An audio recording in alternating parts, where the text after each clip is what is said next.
राम राम सारे दर्शकान है। स्वागत है आप सभी का हमारे एक और प्यारे से लेक्चर के अंदर।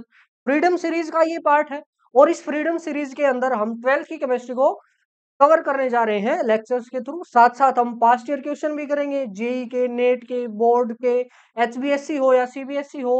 टॉपिक वाइज हम उन क्वेश्चंस को, पास्ट ईयर क्वेश्चंस को डिस्कस करेंगे और साथ साथ आपके क्लास के कुछ क्वेश्चंस हैं। ठीक है, ये सब हम इन लेक्चर्स के थ्रू देख रहे हैं। हमारा जो चैप्टर है सॉल्यूशन, पहला जो चैप्टर है एज पर न्यू एनसीईआरटी, उसके अकॉर्डिंग हम चल रहे हैं। उस सॉल्यूशन चैप्टर के अंदर सिर्फ लास्ट के 2 लेक्चर हमारे पेंडिंग है। उन 2 लेक्चर में क्या क्या हम देखेंगे?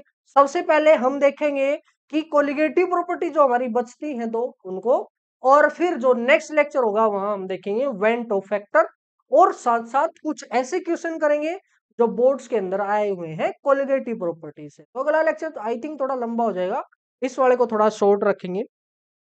तो स्टार्ट करते हैं। देखो, कोलिगेटिव प्रॉपर्टीज क्या थी? कोलिगेटिव प्रॉपर्टीज वो प्रॉपर्टीज थी जो सिर्फ और सिर्फ किस पे डिपेंड करते हैं? अमाउंट ऑफ सोल्यूट पे। और किसी भी चीज में सोल्यूट कैसा है, नेचर में भी नहीं। यानी Na पॉजिटिव है, Cl नेगेटिव है, या ग्लूकोज है, शुगर है, कुछ भी हो उससे फर्क नहीं पड़ेगा। फर्क पड़ेगा सिर्फ और सिर्फ किससे? और अमाउंट में भी मोल से। ठीक है, मोल से या फिर क्वांटिटी से। ठीक है, ये 4 टाइप की प्रॉपर्टी थी हमारी। कौन कौन सी? सबसे पहले हमने देखा elevation in boiling point. Second हमने देखा, सॉरी, पहली क्या थी? पहली क्या थी? पहली relative lowering of vapour pressure, और सेकंड थी आपकी एलिवेशन इन बॉइलिंग पॉइंट। पिछले लेक्चर के अंदर हम ये सब देख चुके हैं। अगर आपने नहीं देखा तो डिस्क्रिप्शन में जाओ, वहां पे लेक्चर का लिंक होगा, या फिर आप प्लेलिस्ट में जाके देखना, चैनल पे जाके देखना, सॉल्यूशन नाम से प्लेलिस्ट होगी। उसके अंदर हम ना शॉर्ट्स के थ्रू एक्सपेरिमेंट भी डालते हैं।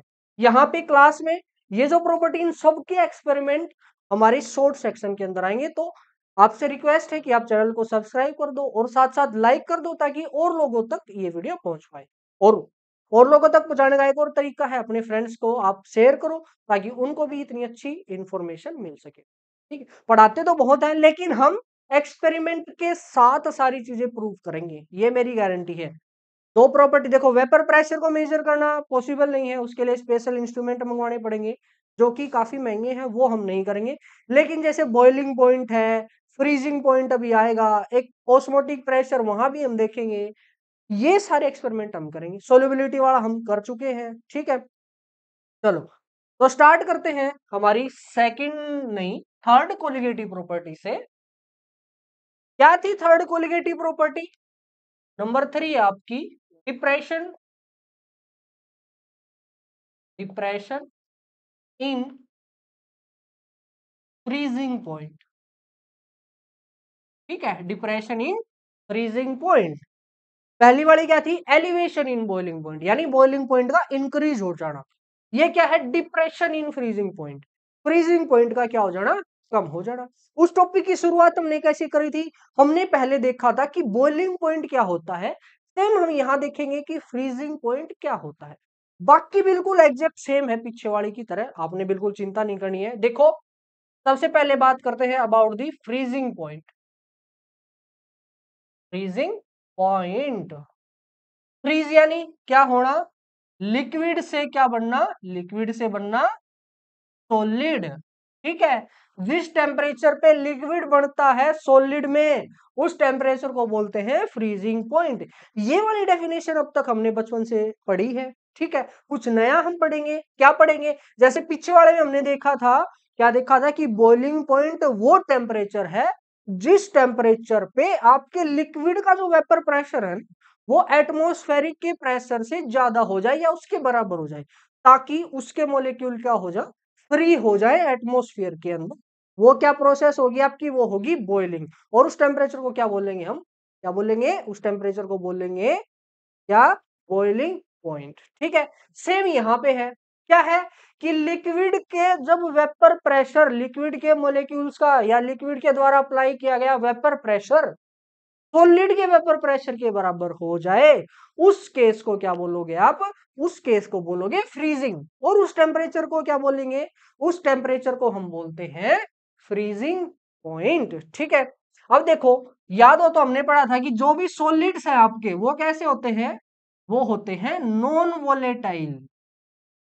नॉन वोलेटाइल, नॉन वोलेटाइल का मतलब क्या हुआ कि इनके लिए जो पी नोट की वैल्यू है वो क्या होती है, वो होती है 0। और नॉन वोलेटाइल के लिए पी नोट की वैल्यू 0 का मतलब वेपर प्रेशर 0।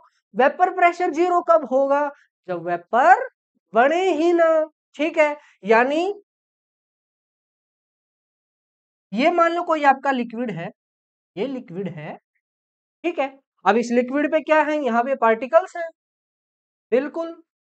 और जब चैप्टर शुरू करा था हमने हमने देखा था कि जब ये पार्टिकल, इन पार्टिकल को टेम्परेचर मिलता है, एनर्जी मिलती है, हीट एनर्जी, तो ये पार्टिकल यहां से बाहर जाते हैं। इस प्रोसेस को हमने नाम दिया था क्या, इवेपोरेशन। ठीक है, और साथ साथ वो एनर्जी लॉस्ट करेंगे, कंडेंसेशन होगा, इनके बीच में इक्विलिब्रियम हुआ। इक्विलिब्रियम होने के बाद जो वेपर प्रेशर यहाँ पे आया, उस वेपर प्रेशर को हमने नाम दिया था, सॉरी, उस प्रेशर को हमने नाम दिया था वेपर प्रेशर। अब बात आती है कि जब ये ऊपर जाए ही ना, यहाँ पे टेम्परेचर इतना कम हो जाए, इनको एनर्जी हम इतनी कम दें या इनसे एनर्जी निकाल लें जो भी होगी, कि ये मूव ही ना कर सके। मूव नहीं करेंगे तो ऊपर नहीं जाएंगे, ऊपर नहीं जाएंगे तो वेपर प्रेशर नहीं बनेगा। उस केस में हम बोलेंगे ये क्या बन जाएंगे, ये बन जाएंगे सॉलिड। ठीक है, उस टेम्परेचर को हम नाम देते हैं फ्रीजिंग पॉइंट। ठीक है, समझ में आया फ्रीजिंग पॉइंट क्या है, वो टेम्परेचर जहां पे लिक्विड की एनर्जी इतनी हो कि वो ऊपर ही ना जा सके, या फिर टेक्निकली भाषा में बोले कि वो टेम्परेचर जहां पे उनका वेपर प्रेशर 0 हो जाए या उनके वेपर बने ही ना, उसको क्या बोलोगे, फ्रीजिंग पॉइंट। ठीक है, ये हुई डेफिनेशन वाइज बात। जैसे पिछले में हमने ग्राफ देखा था ना, ऐसे ही चलो इसका भी एक ग्राफ देखते हैं और ग्राफ से ही हमारा क्लियर हो जाएगा।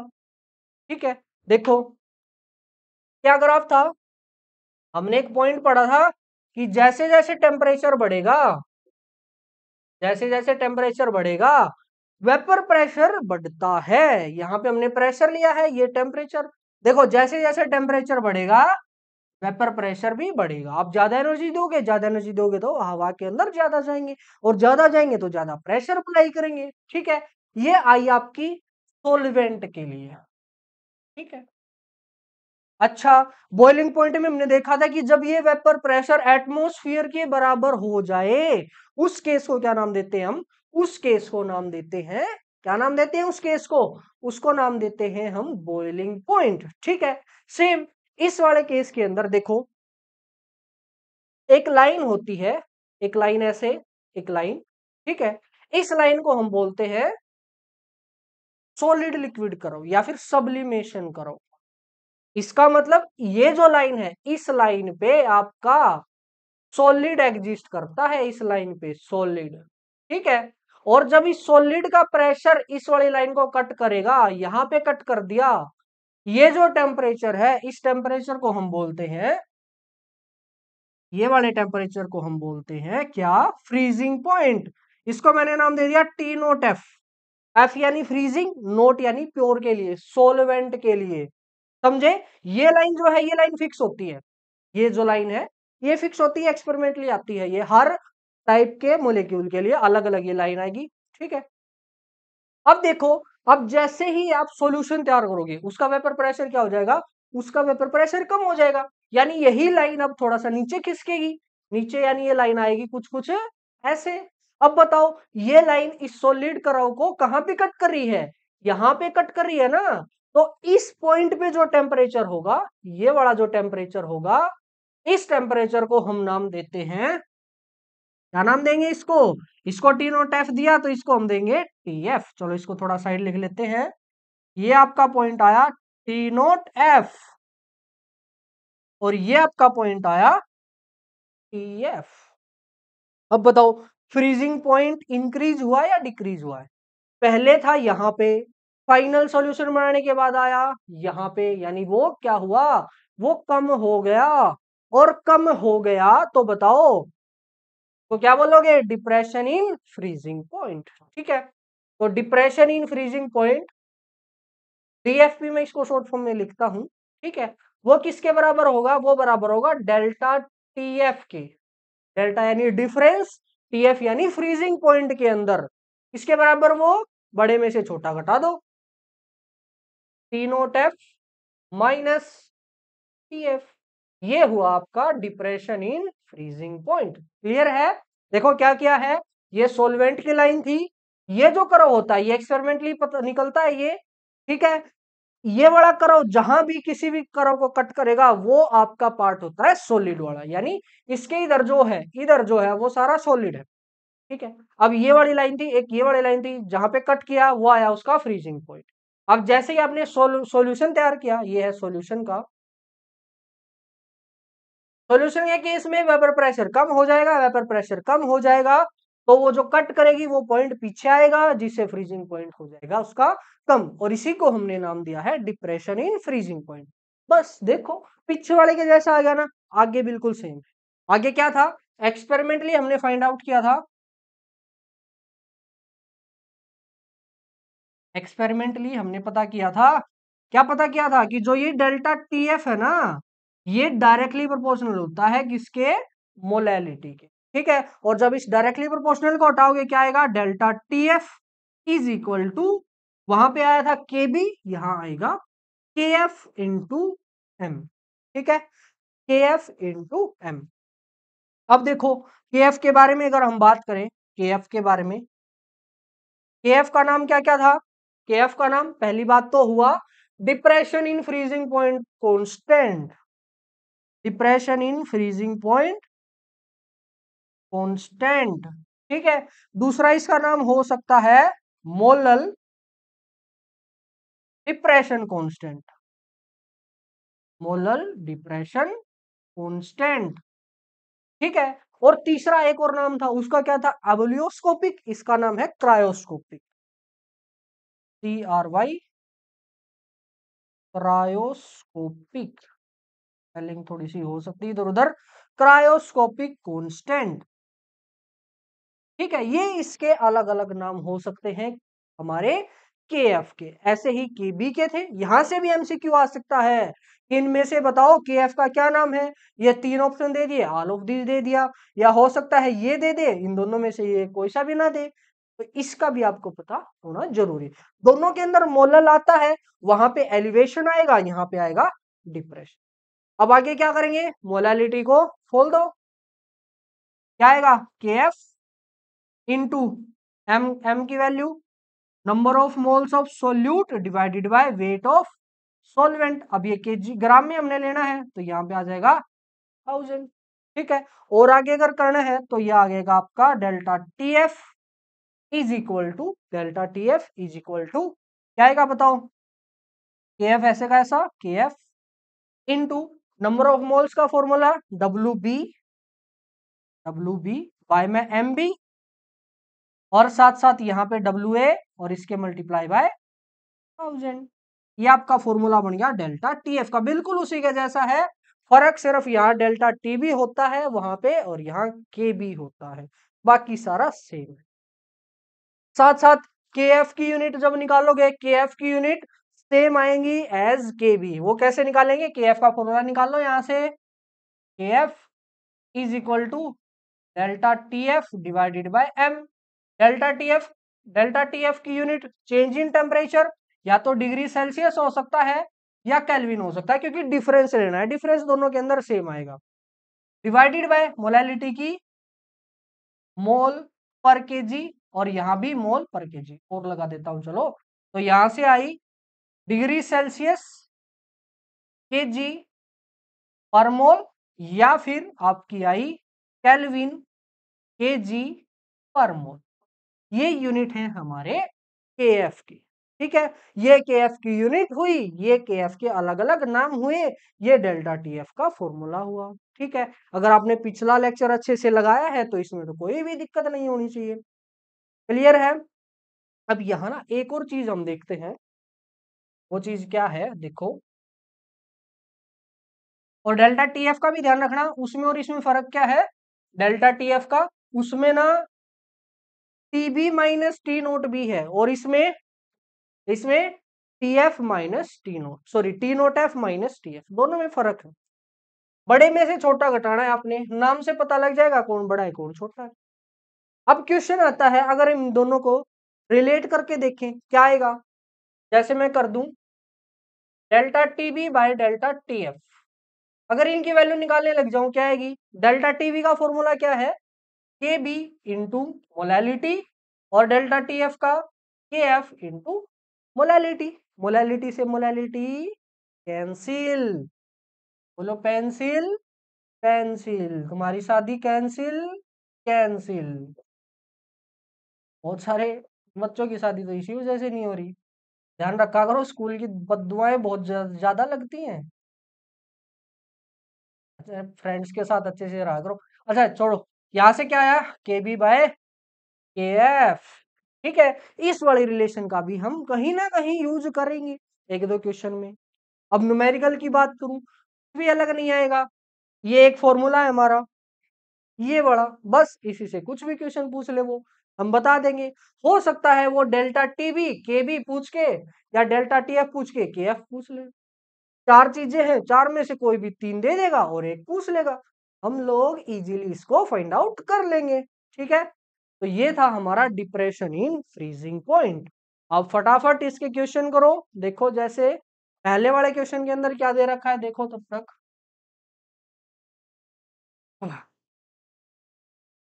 और साथ साथ आप सुजेशन देते रहा करो कमेंट के अंदर कि मेरे को और क्या क्या करना चाहिए, मतलब क्लास को और अच्छा करने के लिए जो जो मेरे सीखने लायक होगा वो मैं सीखूंगा और डिलीवर करूंगा। ठीक है, कमेंट में बताते रहा करो। चलो देखो क्वेश्चन नंबर 1 क्या कहता है। क्वेश्चन 1 कहता है हमारा,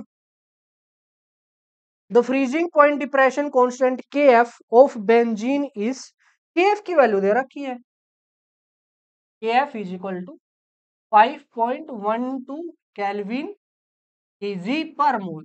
जब भी ऐसा हो, ये आप क्वेश्चन से देखो, इसको अपनी साइड से लिखने की कोशिश करा करो। जब आप ऐसा करोगे तो ऑटोमेटिक ये वैल्यूज आपको याद हो जाएंगी। ठीक है, ये हुआ freezing point depression for solution of molality दे दी इसने एम, मोलैलिटी इसने दे दी 0.078।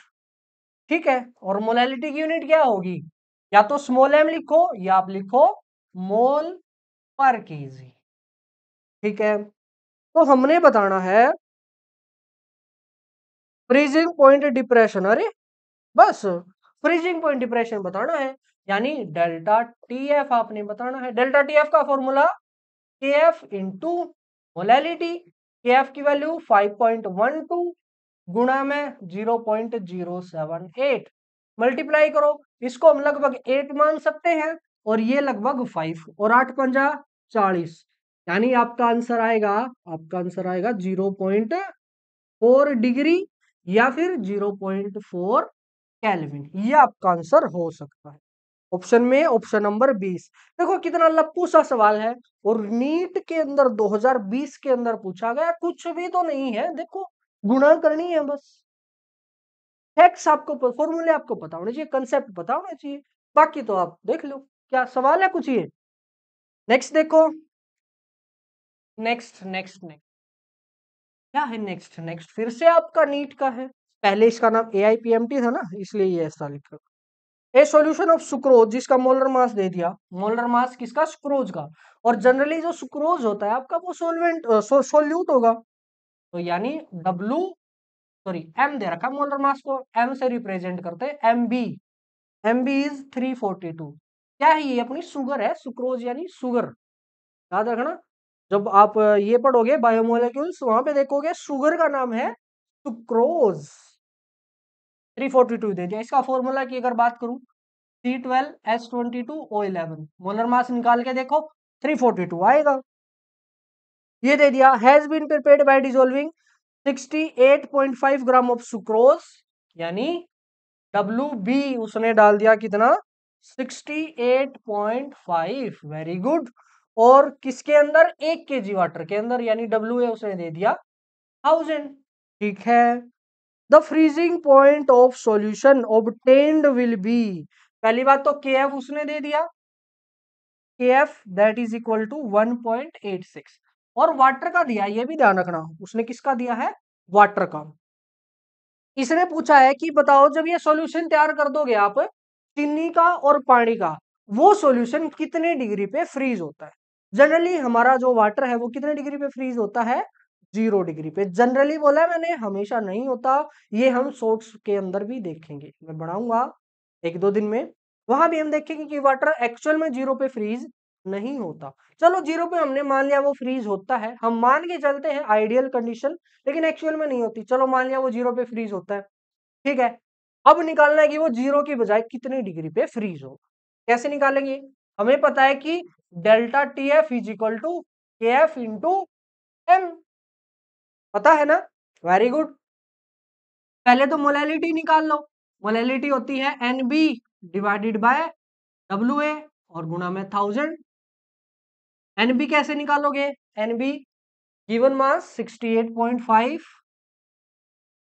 डिवाइडेड बाय 342 और यहाँ पे 1000 और गुणा में 1000।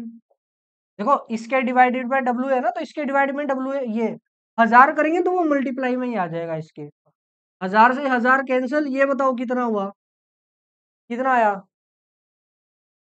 मुझे कितना लग रहा है, ये लग रहा है लगभग 0.0 तो नहीं, कर लेता हूँ मैं भी डिवाइड, वैसे इजी कटने वाला है, 34 दूनी 68, ठीक है, लगभग 2 पे कटेगा ये 2 जा 0.2 आएगा, क्योंकि एक पॉइंट है ना ये, तो 0.2, 0.2 आई थिंक ये आएगा, आप देख लेना। 0.2 आया, डेल्टा टी एफ की वैल्यू निकालो, delta T F is equal to K F है आपका, के एफ का 1.86 गुणा में 0.2, ठीक है, ये कितना आया, 6 टू जा क्या दूनी 12, टू जा क्या होता, वैसे वो टू जा नहीं होता, टूज आर 6, टूज आर मतलब 2 6 को मिला दो कि कितना आएगा 12, टूज या नहीं होता वो, तो ये ध्यान रखना, क्या होता है वो, टूज आर, 6 दो बार कितना होता है 12, 6 3s आर, 6 3 बार कितना होगा 18, वो टूजा बोलना छोड़ दो, टूजार बोला करो, टूजा ही सुनाई देगा वो, ठीक है। और इस इंफॉर्मेशन को भी बच्चों को भी बताना, मैं बता रहा था अपनी छोटी बहन को, अभी 5th के अंदर है, बोलती है कि झूठ बोलते हो आप, बताओ, लड़ने लगी कि नहीं टूजा होता है, ये क्या बात हुई बताओ। आप अपने छोटे भाई बहन जो उनको सिखाया करो कि वो टूजा नहीं होता, वो टूज आर होता है, ठीक है। यहाँ पे हुआ 12, फैसला की 1, 8 दूनी 16 और 1 17, फिर से 1 2 एकम 2, कितना आया 2 और 1 3 के बाद 10 मतलब तो 0.272 आपका ये आ गया, ठीक है।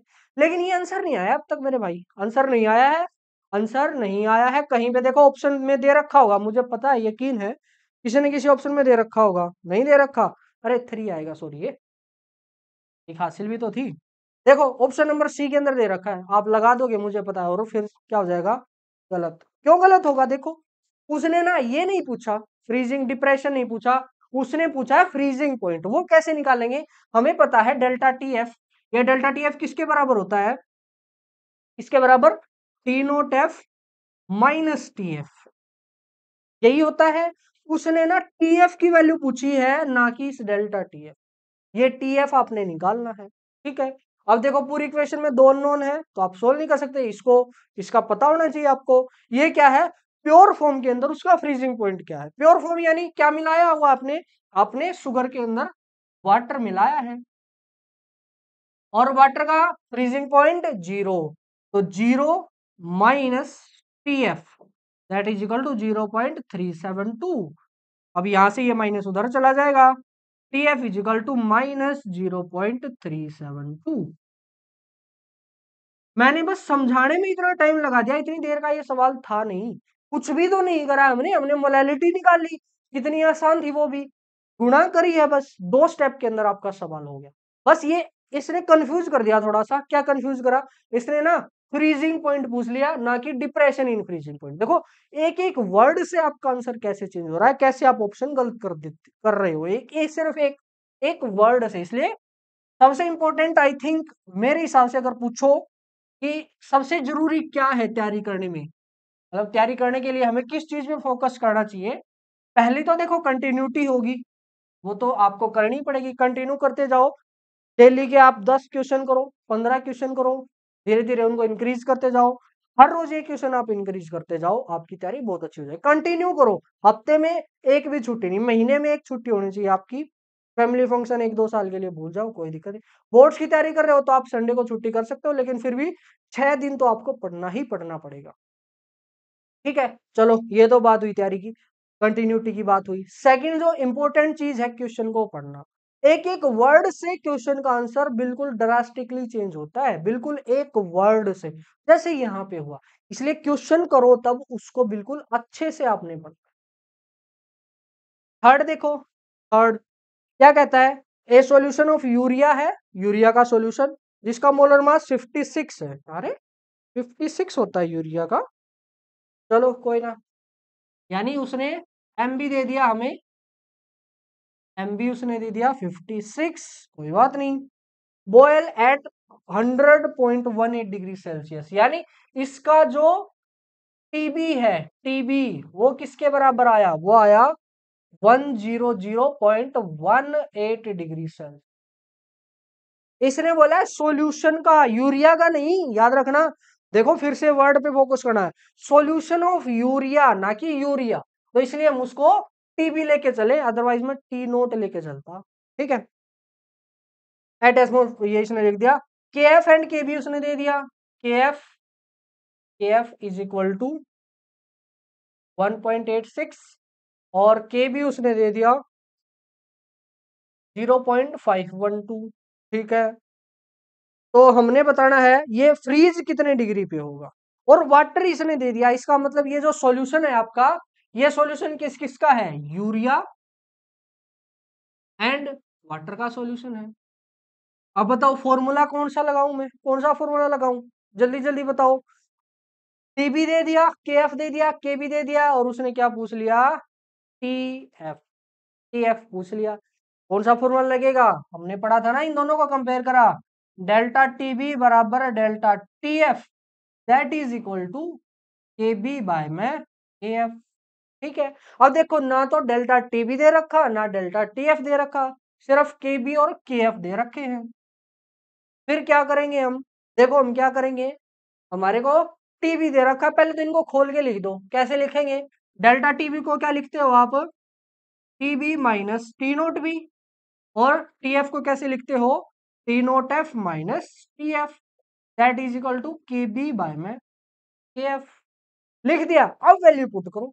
टीबी की वैल्यू तो दे रखी है 100.18 माइनस टीबी नोट, नोट यानी प्योर फॉर्म। प्योर फॉर्म किसकी देगा, वो यूरिया की, नहीं यूरिया की नहीं देगा। क्यों नहीं देगा, क्योंकि यूरिया तो आपका सोल्यूट है और वो उस पर डिपेंड नहीं करेगा, हमारा डिपेंड करेगा वाटर पे। वाटर के लिए टी नोट बी की value 100, very good, divided by T naught F ऐसे ही 0 minus T F, that is equal to K B. K B की वैल्यू कितनी दे रखी है, 0.512 डिवाइडेड बाय 1.86। अब कर लो, अब देखो अब सिर्फ टी एफ बच गया, करो सोल्व। इसको कैंसिल करोगे 0.18 आएगा, यही कर देता हूं मैं, यहाँ पे आएगा 0.18 divided by minus T F. T F को उधर लेके आ जाओ, T F is equal to ये माइनस, माइनस इधर, टी एफ को लेके गए माइनस इधर रहेगा 0.18, इसके डिवाइड में आएगा 0.512, क्योंकि हम ना इसको उधर लेके गए हैं और इनको इधर लेके आए ताकि एक साइड टी एफ रहे और एक साइड न्यूमेरिकल वैल्यू। इसके गुणा में 1.86। अब बस आपने इनको सोल्व कर देना है, इनको सोल्व करते ही आपका आंसर आ जाएगा। बताओ कितना आएगा, लगभग लगभग देखते हैं हम। ये 0.5 मान लो, इसको 2 मान लो, 0.5 इंटू 2 कितना हुआ 4, और 4 की 0.2 के साथ वहां लगभग 0.8, तो माइनस का 0.8 के आसपास कौन सा है? ऑप्शन नंबर डी देखो 0.7 के आसपास है को, हमने तो बस वैसे देखा है ना कि आंसर किसके पास आएगा, तो ऑप्शन नंबर डी आएगा, माइनस का 0.654। ये था आपका क्या क्या था ये था हमारा डिप्रेशन इन फ्रीजिंग पॉइंट। अब चलते हैं नेक्स्ट कोलिगेटिव प्रॉपर्टी पे। लास्ट हमारी प्रॉपर्टी बचती है नंबर 4, कौन सी?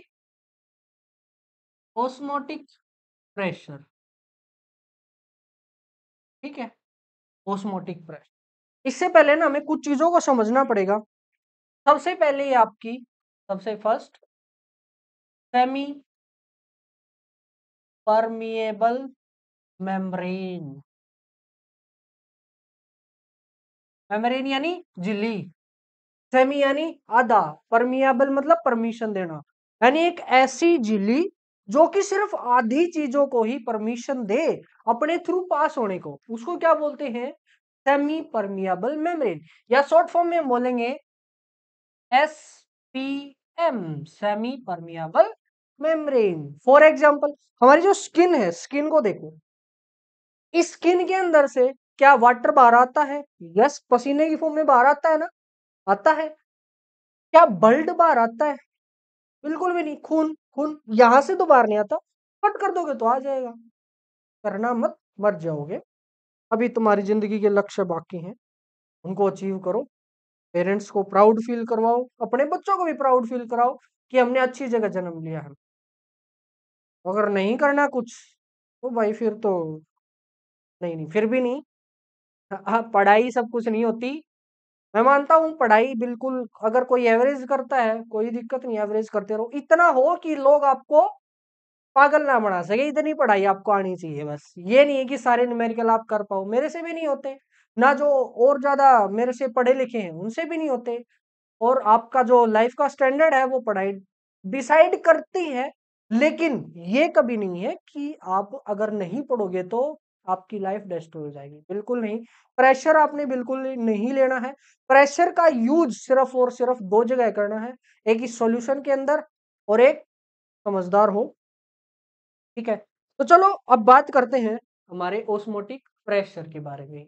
सेमी परमेबल मेम्ब्रेन की मैं बात कर रहा था, ये एक सेमी परमेबल मेम्ब्रेन है, इसके अंदर ना छोटे छोटे पोर्सिस हैं। पोर्सिस यानी गड्ढे हैं, वो सिर्फ वाटर को ही बाहर आने देते हैं। ठीक है, लेकिन ब्लड पार्टिकल को बाहर नहीं आने देते, क्योंकि उनके साइज जो है ब्लड वालों का वो ज्यादा होता है एज कंपेयर टू वाटर। तो सेमी परमेबल मेम्ब्रेन वो हुई जो अलाउज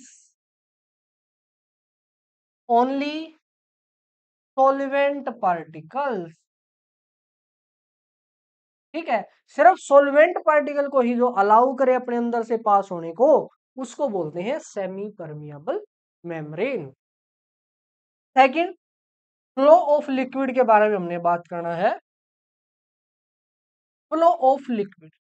अब मेरे को एक बात बताओ, आपने ना घर से ग्राउंड फ्लोर से फर्स्ट फ्लोर पे पानी पहुंचाना है, कैसे पहुंचाओगे? हाथ से बाल्टी लेके नहीं जाना, कैसे पहुंचाओगे? और उसके थ्रू पहुंचाना है आपने, नलकी के थ्रू। सिंपल है, मोटर लगा देंगे नीचे और वो मोटर ऊपर फ्लो करवा देगी। कैसे करती है वो मोटर? ऐसा क्या करती है कि वाटर ऊपर चला जाएगा? क्या करती है वो ना, नीचे प्रेशर को इंक्रीज कर देती है। क्या कर देगी? प्रेशर को इंक्रीज कर देगी। मोटर के पीछे हाथ लगा के देखना, कभी कुछ ने तो लगाया भी होगा। वो ना शक करती है, शक करती है, इधर से वो शक करेगी, यहाँ पे उसके जो बाहर वाली साइड है वहां पे प्रेशर को हाई कर देगी। और हमारे जितने भी लिक्विड्स हैं, नेचर का रूल है कि flow of liquid is always from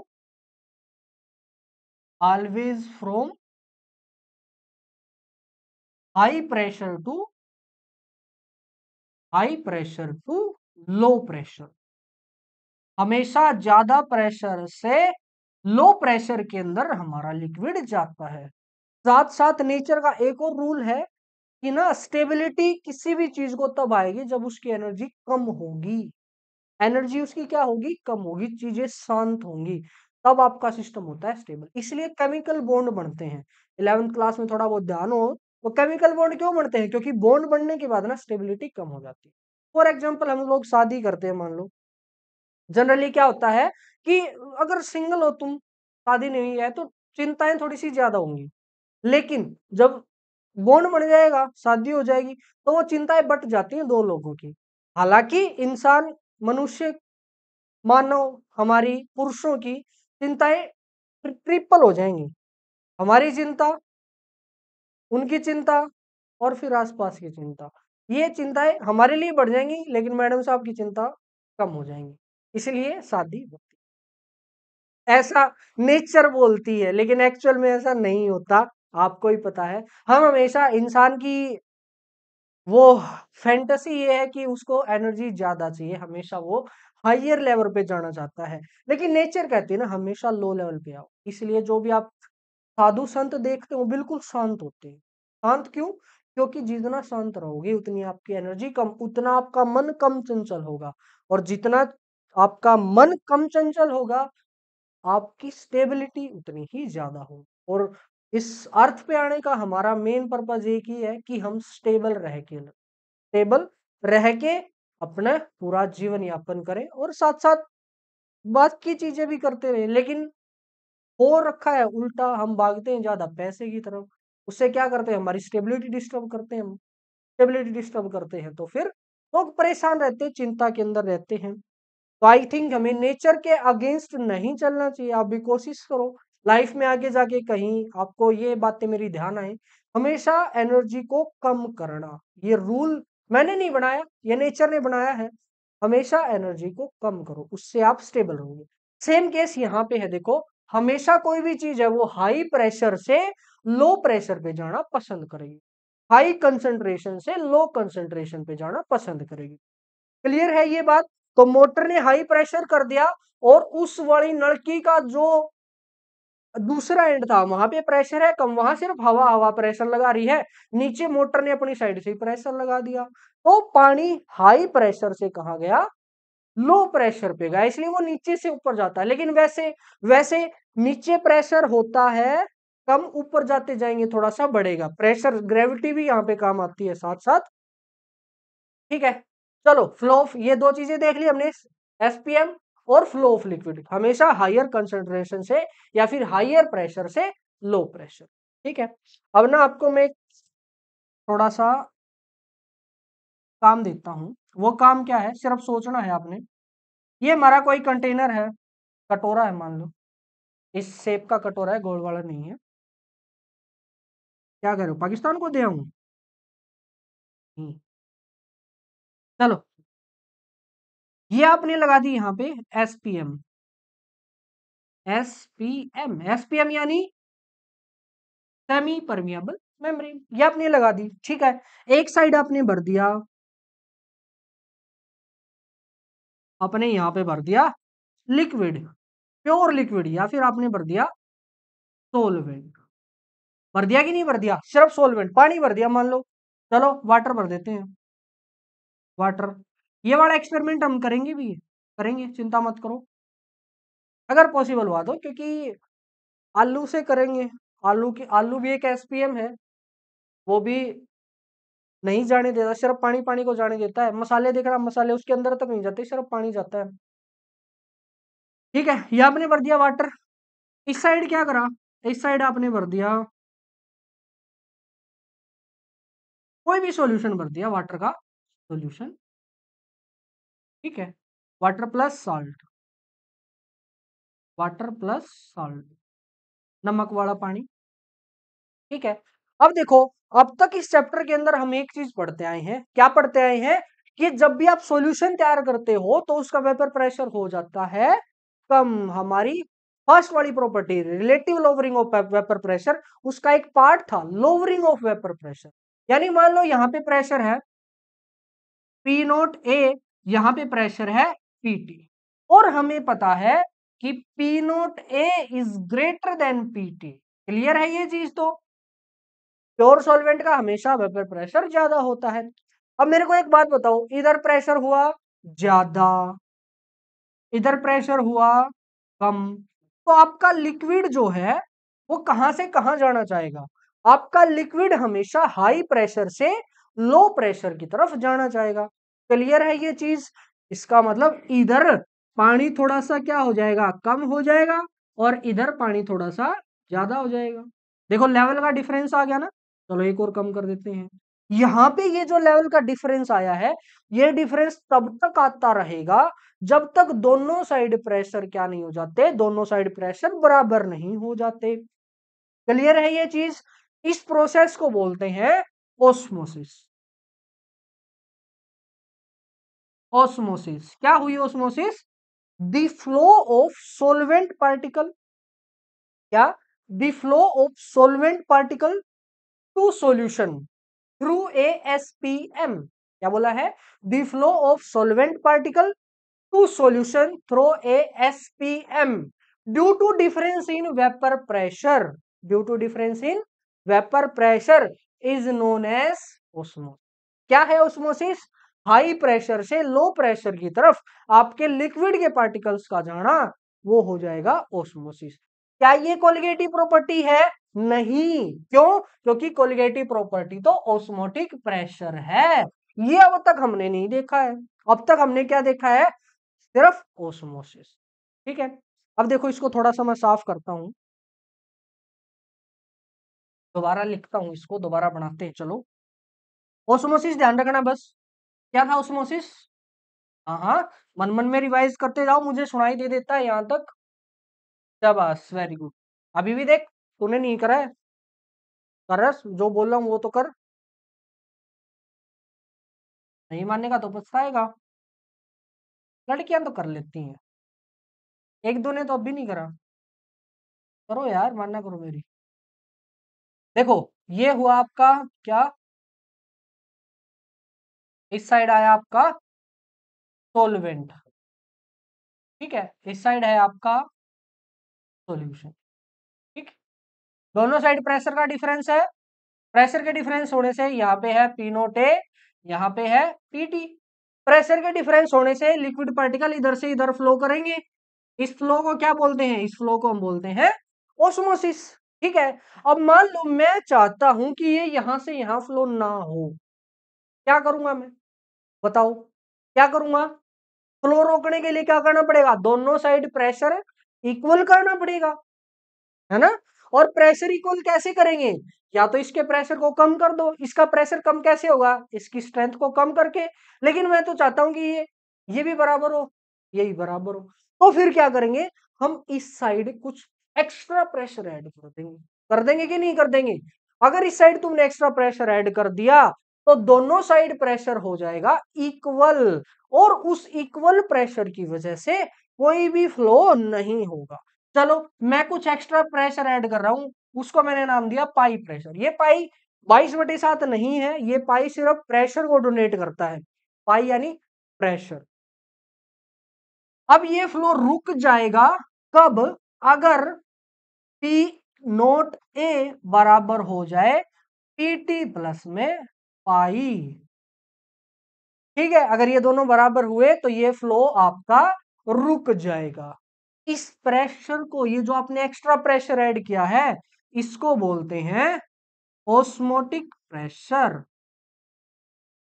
osmotic pressure, और इसको किसे डिनोट किया हमने? पाई के साथ में। ठीक है, क्लियर है? ओस्मोसिस को रोकने के लिए सॉल्यूशन की साइड जो आपने एक्स्ट्रा प्रेशर अप्लाई किया है, उसको बोलते हैं ओस्मोटिक प्रेशर। उसको डिनोट किससे करेंगे? पाई के साथ। ये तो बात हुई ओस्मोटिक प्रेशर की। अब ये कोलिगेटिव प्रॉपर्टी कैसे है? फिर से हमने एक्सपेरिमेंट करे और देखा गया कि ये जो पाई है ना, वो डायरेक्टली प्रोपोर्शनल आता है किसके? अब तक किसके आया था? मोलैरिटी के। लेकिन ये डायरेक्टली प्रोपोर्शनल होता है मोलैरिटी के। ठीक है, और अगर मोलैरिटी को मैं एम से डिनोट करूंगा, और एम से ही मैं डिनोट कर रहा हूं मोलर मास को, तो अच्छा नहीं रहेगा, तो ना मैं इसको सी से डिनोट कर देता हूं। सी यानी कंसंट्रेशन। सी यानी कंसंट्रेशन। कंसंट्रेशन किस फॉर्म में? मोलैरिटी की फॉर्म में।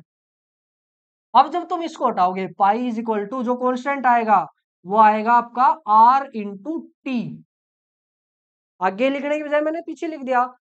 ये आपकी जो इक्वेशन है, ये आई किसकी? ओस्मोटिक प्रेशर की। Pi is equal to C R T. Pi क्या है आपका? पाई हुआ osmotic pressure, is the molality, sorry molarity, molarity, molarity, ठीक है। अच्छा, आर क्या है? R is gas constant, gas constant. इसकी वैल्यू या तो आप याद कर लो या फिर आपको डी मिलेगी। ये होती है 0.0821 लीटर एटीएम पर मोल, आई थिंक। अरे उधर दिखाई दे रहा होगा। चलो, इसकी वैल्यू होती है 0.0821, ठीक है। हर क्वेश्चन के अंदर ये दी भी मिलेगी। और टी है आपका टेम्परेचर, टी इज टेम्परेचर। अब देखो यहाँ एक गजब का खेल होता है। गजब का खेल क्या? आपको ना क्वेश्चन के अंदर वो टेम्परेचर डिग्री सेल्सियस के अंदर दे देगा। अब तक तो हम देखते आए थे कि डिग्री सेल्सियस हो केल्विन हो कुछ फर्क नहीं पड़ता, लेकिन यहाँ पे जो टेम्परेचर है वो आपने केल्विन के अंदर ही लेना है, ऐसा यूनिट के अंदर ही लेना है। क्यों लेना है? देखो, पहले वाले पे क्यों फर्क नहीं पड़ा था? क्योंकि वहां पे डिफरेंस था, प्रेशर का डिफरेंस, वो केल्विन और सेल्सियस दोनों के अंदर बराबर होता है। लेकिन यहाँ प्रेशर का डिफरेंस नहीं, यहाँ सॉरी टेम्परेचर का डिफरेंस नहीं है, वो टेम्परेचर ही है। और टेम्परेचर ही है तो उसको हम ऐसा यूनिट यानी केल्विन के अंदर लेके चले। और कैसे कन्वर्ट करते हैं? Kelvin is equal two degree Celsius plus 273। ये फॉर्मूला होता है आपका केल्विन से डिग्री सेल्सियस के अंदर कन्वर्ट करने का। क्या? जितना भी डिग्री सेल्सियस है उसके अंदर 273 जोड़ दो, वो बन जाएगा केल्विन। और जितना भी केल्विन है उसके अंदर से 273 घटा दो, वो बन जाएगा डिग्री सेल्सियस। क्लियर है यहां से? तो ये हुआ आपका ऑस्मोटिक प्रेशर। और ये कोलिगेटिव प्रॉपर्टी क्यों है? क्योंकि यहाँ पे आ रही है कंसंट्रेशन टर्म, जहां पे हम बात करेंगे अबाउट दी सोल्यूट। और जहां पे सोल्यूट की बात करते हैं, सोल्यूट पे डिपेंड करती है जो प्रॉपर्टी, उसको क्या बोलते हैं हम? उसको बोलते हैं कोलिगेटिव प्रॉपर्टी। ठीक है, यहां तक क्लियर है? अब इसमें एक और चीज है। वो चीज क्या है? देखो, जिन्होंने बायो पढ़ रखी है उनको तो समझ में आ जाएगी। उनमें तो आई थिंक ये ऑस्मोटिक प्रेशर है भी, 11th क्लास में जिसने बायो पढ़ी है। फिर भी हम देखते हैं। देखो, when we compare two solutions, when we compare two solution, और क्या चीज आपने कंपेयर करनी है?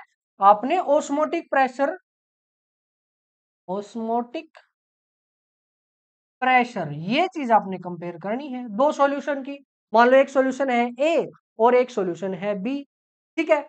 अच्छा, अब अगर इनको का आप कंपेयर करते हो तो ऑस्मोटिक प्रेशर हो सकता है आपका ऑस्मोटिक प्रेशर सेम आ जाए दोनों का, हो सकता है दोनों का ऑस्मोटिक प्रेशर डिफरेंट आ जाए। यही दो ही केस हो सकते हैं, या तो सेम आएगा या आएगा डिफरेंट। डिफरेंट में भी एक का होगा ज्यादा और एक का होगा कम, है ना? एक का ज्यादा एक का कम।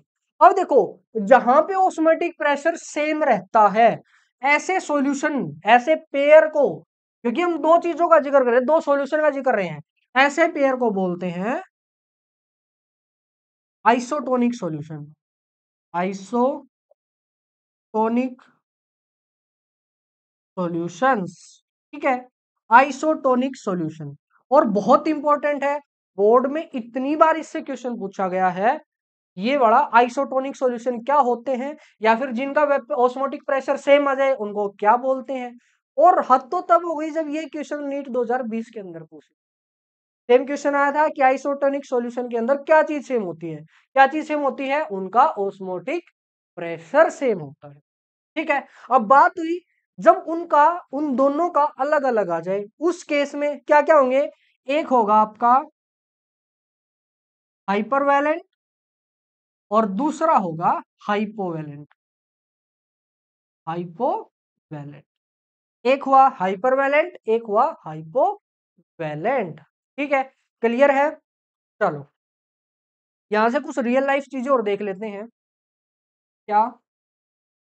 जो हमारी ब्लड सेल होती हैं, अपनी ब्लड सेल, वो आइसोटोनिक होती हैं किसके? blood cells are isotonic with 0.9% weight by volume aqueous initial solution। ठीक है, यानी ब्लड सेल का जो ओस्मोटिक प्रेशर है और 0.9% weight by volume initial solution का जो ओस्मोटिक प्रेशर है वो क्या होता है, सेम होता है। ठीक है, अब आपने क्या करा, कंटेनर लिया, इसके अंदर ये एक्वस इनिशियल फिल कर दिया। ठीक है, ये फिल कर दिया आपने एक्वस, एक्वस यानी वाटर के साथ, एक्वस इनिशियल फिल कर दिया। यहाँ पे एक ब्लड सेल रखी। ठीक है, अब देखो यहां का जो ओस्मोटिक प्रेशर है और यहाँ का ओस्मोटिक प्रेशर क्या आएगा, वो सेम आएगा। और अगर ओस्मोटिक प्रेशर सेम आएगा तो ये बताओ लिक्विड कहां से कहां जाएगा, कहीं से कहीं भी नहीं जाएगा। इधर भी सेम प्रेशर है, इसके अंदर भी सेम प्रेशर है, इसका मतलब आपकी ब्लड सेल पे कोई फर्क नहीं पड़ेगा।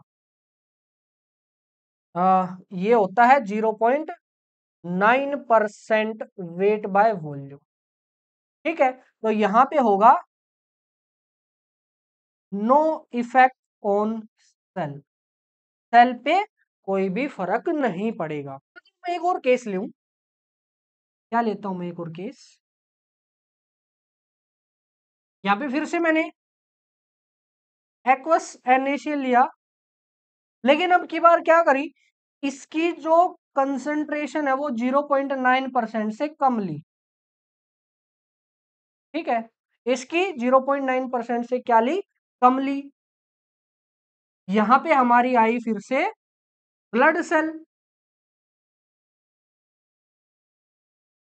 ठीक है, ये आई हमारी सेल। अब बताओ कौन से का वेपर प्रेशर ज्यादा होगा, कौन से का, देखो जहां पे कंसंट्रेशन कम होगी वहां पे उसका वेपर प्रेशर ज्यादा होगा, क्योंकि फॉर्मूला क्या था, pi is equal to CRT. Concentration कम यानी पाई कम, तो इसके लिए पाई क्या है, इसके लिए पाई कम है और इसके लिए पाई ज्यादा है। ठीक है, पाई यानी वो प्रेशर जो कि ओस्मोटिक को रोकने के लिए आपको चाहिए, पाई यानी वो जो ओस्मोटिक को रोकने के लिए चाहिए। ठीक है, इस केस में क्या होगा, इस केस में देखो इसको रोकने के लिए प्रेशर ज्यादा चाहिए। ठीक है, इसको रोकने के लिए प्रेशर कम चाहिए, इसका मतलब यहां पे आपका लिक्विड अंदर की तरफ फ्लो कर जाएगा, क्योंकि अंदर रुकावट क्या है, अंदर रुकावट कम है। समझे, अंदर का पाई ज्यादा होगा यानी उसको रोकने के लिए प्रेशर ज्यादा चाहिए, प्रेशर ज्यादा हमारे पास है नहीं, तो क्या करेगा, वाटर अंदर की तरफ चला जाएगा और इससे ये सेल फूल जाएगी। It means cell will swell, तो ही आ जाएगी स्वेल की। ठीक है, अगर हम इंजेक्शन लेते हैं इस वाली कंसंट्रेशन से कम का तो हमारी सेल फूल जाएंगी, हमारे सोई आ जाएगी। ठीक है, और वहीं पे अगर थर्ड केस आप लेते हो, थर्ड केस के लिए मैं इसको साफ कर देता हूं। थर्ड केस,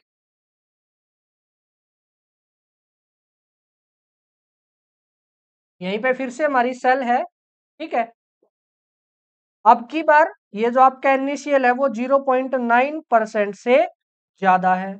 अगर ये ज्यादा तो इसके लिए पाई ज्यादा होगा और इसके लिए पाई कम होगा।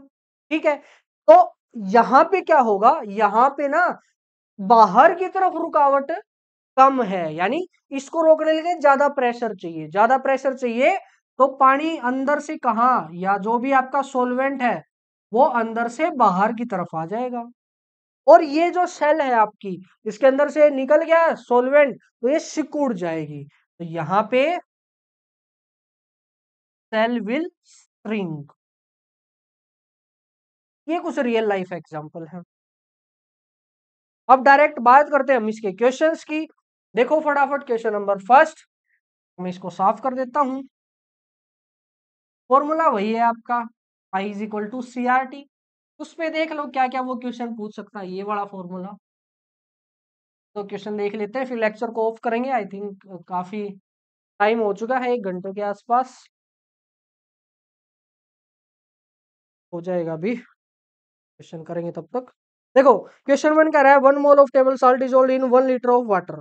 ठीक है, 1 मोल डिसॉल्व करा है 1 मोल वाटर के अंदर, तो यहां से मोलैरिटी किसके बराबर आई, number of moles by volume, यानी मोलैरिटी आई 1।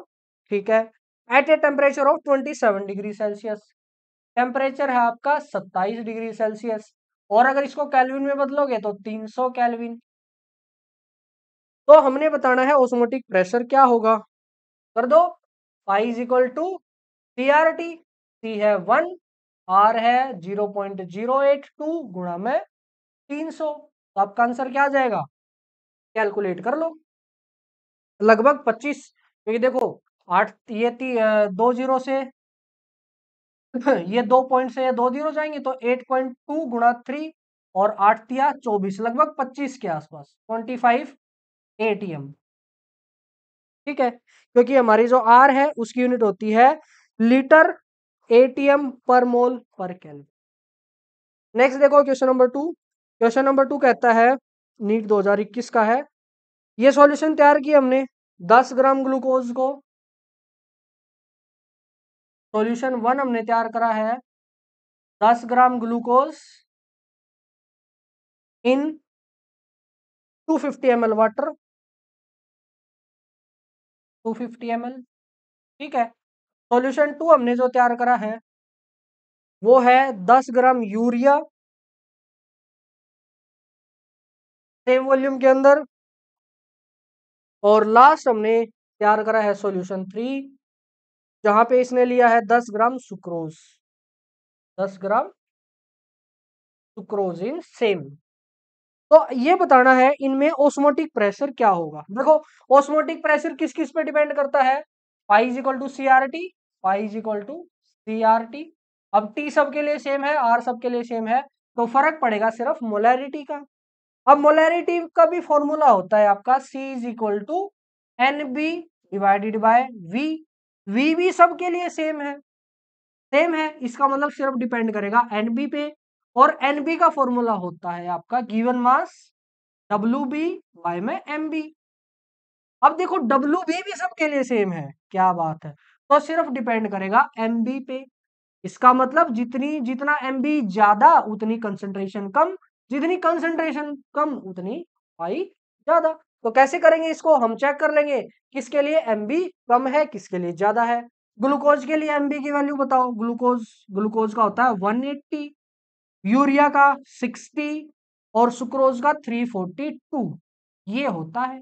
तो यहां से हम क्लियरली देख रहे हैं जिसका एमबी ज्यादा उसका पाई कम, और जिसका एमबी कम जैसे ये यूरिया वाला है, इसका मतलब P2 सबसे ज्यादा होगा, फिर होगा P1 और सबसे लास्ट होगा P3। ये आपका आंसर आ जाएगा। देखो इसका सबसे कम है तो सबसे ज्यादा, फिर इसका, हो गया। देखो कितना सिंपल सा सवाल था।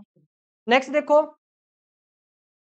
ए solution is prepared by dissolving इतने इतने यूरिया एंड इतने ग्राम, ठीक है, पर देख लेते हैं हम, एक दो क्वेश्चन और रह गया, थक गए होगे पता है मुझे, कोई बात नहीं, एक दो क्वेश्चन और कर लो बस हो जाएगा फिर। देखो ए solution is prepared by dissolving 0.6 gram of urea, एक आपने लिया है 0.6 ग्राम यूरिया,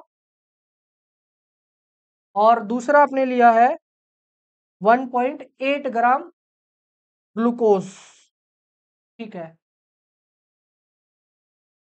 अब इन दोनों को मिक्स कराए 100 ml वाटर के अंदर, 100 ml वाटर के अंदर।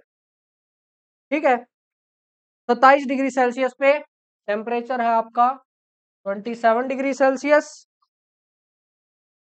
और आर इसने दे रखा है, जेई मेंस का सवाल है, तो ऑस्मोटिक प्रेशर बताना है सॉल्यूशन का। अब देखो क्या करेंगे, यहाँ पे फॉर्मूला हमारा वही है, pi is equal to C R T. ठीक है, आर इसने दे रखा है क्वेश्चन के अंदर, टी दे रखा है 27 डिग्री सेल्सियस, को कन्वर्ट कर लेंगे कितने में, 300 केल्विन में। ठीक है, बात आती है सी की। देखो सी का फॉर्मूला है N B divided by volume, clear है, N B divided by volume. अब किसका एन बी रखूं मैं, ग्लूकोज का रखूं या यूरिया का रखूं, प्रॉब्लम है। प्रॉब्लम है तो सॉल्यूशन भी होगा। सॉल्यूशन क्या है, देखो जब कोलिगेटिव प्रॉपर्टी हमने पढ़ना स्टार्ट करा था, मैंने चीख चीख के बोला था कि कोई सा भी हो सॉल्वेंट उस पर डिपेंड नहीं करता, सिर्फ और सिर्फ नंबर ऑफ मोल्स पे डिपेंड करता है। इस वाले लेक्चर के स्टार्टिंग में भी बताया था ना। तो यहां भी क्या करो, यहां भी मोल निकाल लो, total mole divided by volume, वो आ जाएगी आपकी मोलैरिटी। निकालो टोटल मोल, इसके मोल कितने आएंगे, given mass 0.6 by molar mass 60, यानी आपका आएगा 0.01। इसका 1.8 डिवाइडेड बाय 180, यहां से भी आएगा 0.01। टोटल मोल आपने यहाँ पुट करने हैं, क्योंकि इन दोनों की वजह से ही ऑस्मोटिक प्रेशर आएगा।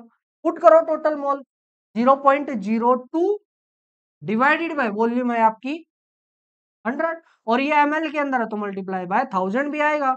20 से 20 कैंसिल, आपका आंसर आया 0.2। ये तो सिर्फ C आया है, निकालना पाई है, पाई निकालो, pi is equal to C की वैल्यू 0.2 हमने निकाल ली, R इज 0.08, 2 गुणा में 300। बताओ आंसर कितना आया, इन दोनों की मल्टीप्लाई करी थी, याद हो हमारा 25 आया था, 25 की 0.2 के साथ गुणा 0 पॉइंट या 5, आपका आंसर आ जाएगा 5 ATM है ऑप्शन के अंदर 5, लगभग 5। देखो ऑप्शन नंबर ए आ गया 4.92। ठीक है, ये जेई मेंस का सवाल था। देखो क्या कहता है ये सवाल, ये कहता है ए सॉल्यूशन कंटेनिंग 10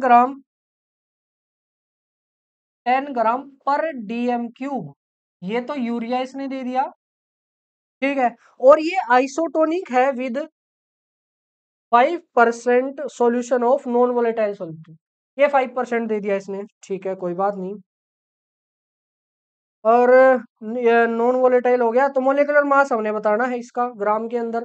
देखो जब भी आइसोटोनिक की बात होगी, आइसोटोनिक यानी उनके लिए पाई की वैल्यू बराबर होगी, यानी पाई of urea is pi of, या पाई ले लेते हैं, पाई 1 इज इक्वल टू पाई 2 होगा, दोनों को बराबर पुट कर दो। पाई का फॉर्मूला सीआरटी, इधर भी सीआरटी, टेम्परेचर का कोई जिक्र नहीं है, ये तो सेम ही होगा, मतलब आरटी से आरटी कैंसिल, तो सी बाय सी आ गया। अब बताओ सी यानी एन बी डिवाइडेड बाय, यहाँ पे क्या आ जाएगा, यहाँ पे आएगा वॉल्यूम, और यहाँ भी चलो 1 ले लेते हैं इनको, और N B divided by V, यहाँ भी क्या आ जाएगा वॉल्यूम। अब देखो यहाँ पे बात उसने करी है कि ये तो है 10 ग्राम पर डेसीमीटर क्यूब, अब डेसीमीटर क्यूब याद रखना ये 1 लीटर के बराबर होता है, यानी 1 लीटर के अंदर 10 ग्राम, तो वॉल्यूम हम लेके चलेंगे कितना, 1 लीटर, वॉल्यूम हमने लेके चली 1 लीटर। तो इसका मास एनबी कैसे निकालते हैं, given mass by molar mass, जब ये 1 लीटर लेके चलते हैं तो इसका मास आता है 10 ग्राम, और मोल निकालेंगे तो मोल आएंगे गिवन मास 10 बाय में 60, ठीक है, तो ये आया 10 बाय में 60 यहीं पे आ जाएगा। इसको निकालो, जब आप वॉल्यूम 1 लेते हो तो ये आता है 5%, यानी जितनी भी वॉल्यूम है 1 लीटर का कितने परसेंट, 5%। तो गिवन मास कितना है 5% आएगा, 1000 आपने ली है तो उसका 50 आएगा, 50 डिवाइडेड बाय यहाँ पे क्या आएगा 1000, या फिर आप ले लो 1, ले लो 1 लिया ना हमने, 1 लो, 1 का 5% कितना होगा, 1 का 5% होगा 0.05। एक बार थोड़ा सा अपने हिसाब से मैंने कर दिया, थोड़ा खोल के करते हैं। देखो आपका आया pi is equal to C R T T1 C2 ये दोनों कैंसल, सेम है, C1 C2 आ गया, यानी N1 बाय में V1 that is equal to N2 by में V2। अब दोनों जगह मैं क्या लेके चलता हूं, मैं वॉल्यूम 1 लेके चलता हूं। जब इसको 1 लीटर लिया तो ये आया 10 ग्राम, और उस 10 ग्राम से मोल आएंगे 10 बाय 60। जब मैंने ये 1 लीटर लिया तो ये आएगा 1 लीटर का 5%, यानी कितना आएगा 0.05, ठीक है। अच्छा पुट करो नंबर ऑफ मोल्स का फॉर्मूला, गिवन मास बाय में मोलर मास, वॉल्यूम से वॉल्यूम भी कैंसिल हो जाएगी, यहां भी गिवन मास बाय में मोलर मास, ये 1 है ये 2 है। अब इसका गिवन मास है 10/60, इसका गिवन मास है 0.05 बाय में मोलर मास तो हमने निकालना ही है, निकालो। इसको इधर ले आओ, इसको इधर, इसको इधर, तो मोलर मास बताओ क्या आया? Molar mass is equal to क्या आया? मोलर मास 60 गुणा में 0.05 डिवाइडेड बाय 10। इससे ये कैंसल, 5 का 30 यानी 0.3। और ये 0.3 क्या आएगा? ये 0.3 एक्चुअल में ना केजी के अंदर आएगा, तो इसका आंसर होगा 300, 300। या फिर यहाँ पे देखो, इस क्वेश्चन के अंदर एक डिटेल मिसिंग है। वो डिटेल क्या है कि ये 5% ग्राम पर ml के अंदर दे रखा है, ग्राम पर ml। तो इस हिसाब से आपकी वॉल्यूम हुई 1000 ml। तो उस 1000 के हिसाब से 1000 का 5% आया 50। तो यहाँ पे 0.05 की बजाय आप पुट कर सकते हो 50। ठीक है। ये जब नहीं दी होती तो वॉल्यूम परसेंट को हम लेके चलते हैं ग्राम पर ml। तो यहाँ से 50 आया और इसके साथ गुणा करेंगे तो आपका आंसर आएगा 300। ठीक है, 300 ग्राम होगा आपका मास ऑफ जो दूसरा भी नॉन वोलेटाइल सॉल्यूट है। ठीक है, तो ये था हमारा। सबसे पहले हमने देखा डिप्रेशन इन फ्रीजिंग पॉइंट, उसके बाद हमने देखा क्या? Osmotic pressure. कोलिगेटिव प्रॉपर्टी हमारी खत्म। लास्ट टॉपिक बचता है अब नॉर्मल मोलिकुलर मास, उसको करेंगे। और उसके बाद हम देखेंगे कि इस वाले टॉपिक से बोर्ड के अंदर जो जो क्वेश्चन आए हैं सबसे ज्यादा इसी इसी टॉपिक से आते हैं। तो काफी लंबा लेक्चर शायद हो सकता है, वो जल्दी ही हम लेके आएंगे उसको। और फिर हमारा सिलेबस हो जाएगा, ये बड़ा चैप्टर हो जाएगा पूरा। ठीक है, तब तक आप ऐसे ही पढ़ते रहिए, मजेदार लेक्चर हमारे देखते रहिए, साथ साथ इनको शेयर भी करा करो अपने फ्रेंड्स के। उनको जबरदस्ती दिखाओ लेक्चर्स कि देखो अच्छे लेक्चर्स हैं, देखो कुछ तो पल्ले पड़ेगा, देखो। ठीक है, तो इस वाले लेक्चर को यहीं तक रखते हैं और मिलते हैं हमारे नेक्स्ट लेक्चर के अंदर, जहां पे हम इस चैप्टर को खत्म करेंगे। तब तक के लिए राम राम।